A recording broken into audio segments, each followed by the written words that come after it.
Thank you so much for spending some time with us this morning.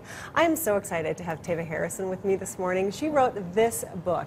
This is a different kind of cancer memoir. This one has pictures, making this book almost feel a little bit like a cancer comic book. That's kind of what it felt like to me. It's called In Between Days. It's written and illustrated by, yes, Teva Harrison. At 37, she was diagnosed with metastatic breast cancer, which means it's incurable. And she's here with me this morning. Thank you so much for being here, Teva. Thank you so much for having me. I had the opportunity to actually read this book cover to cover, and it was so wonderful. But first, I have to ask you, what is it like to be here on a morning show talking about cancer and the book you wrote? I mean, is that got to be a little bit surreal considering everything you've been through? Well, especially because it all happened so fast. Right. Yes. When I started doing the drawings that eventually evolved into the book, I was just drawing for myself. I was drawing privately to work my way through my emotions, and I did not foresee that it would lead to this. Yeah. No kidding. So first of all, because this is an incurable cancer, how are you feeling today? Because it goes day to day for you, doesn't it? What's it like living with this? Some days I'm really able. I can ride my bike, I can work in the garden, I can spend time with friends. Some days I can't get out of bed. Today I'm on the tired side of good. Right. Okay. Yeah. And look at this big smile on your face. You seem so optimistic, and that's really sort of at the end of the book. There's this giant optimism and this hope that you speak about. But you do say you have to be careful with hope. Can you talk to me a little bit about that? Certainly.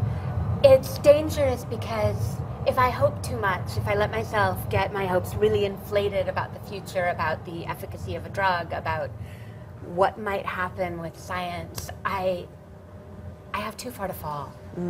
Yeah, absolutely. In this book, of course, we've mentioned it's a graphic memoir. So many pictures in here. Tell me a little bit about why the pictures are in the book in the first place, and what do you think they do for the reader? I mean, I certainly found it made the book seem a little bit more accessible. Was that something you were thinking about, or? Well, it actually started with the comics. So I drew all of the comics before I wrote any of the essays. So it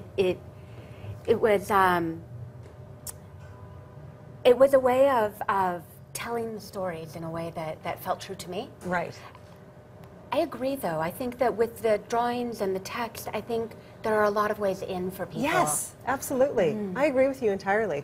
What I also thought was really striking is that the pictures themselves, of course, are very graphic, but what you speak about is also very graphic. You don't shy away from a lot of topics at all. I mean, you cover the sexual dysfunction, you cover the bowel movement changes, you cover all of these things. Some of the stuff that's not pleasant, you don't necessarily want to talk about that, but why did you want to go there, both with the pictures and with what you covered in the book? That was actually incredibly important to me. These are the things that we don't talk about in polite company. These are the things that maybe we're even shy to bring up with our doctors. I had a difficult time finding solutions for some of my problems, and I'm not a very shy person.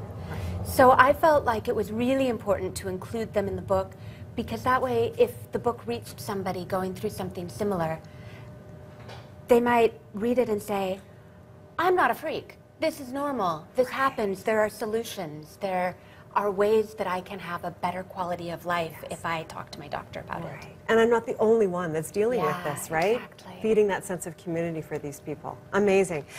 What do you want people to take away from this book? Why did you write it? I wrote it, one, so people wouldn't feel so alone. And two, since I was diagnosed, I've found that I spend my time really deliberately. I'm really thoughtful about what I do, what I participate in, what I use my time for. And I would hope that that's the carry away, to be really deliberate in how we live our lives, to seize the time we have to do that thing that is our personal talent, whether it's community organization or incredible business acumen or art or compassionate parenting, to do that thing that you're driven to do, and do it now. Yeah, and do it now. Teva, thank you so much for being here. Again, the book is called In Between Days by Teva Harrison. It is a wonderful book. Thank you so much for being here.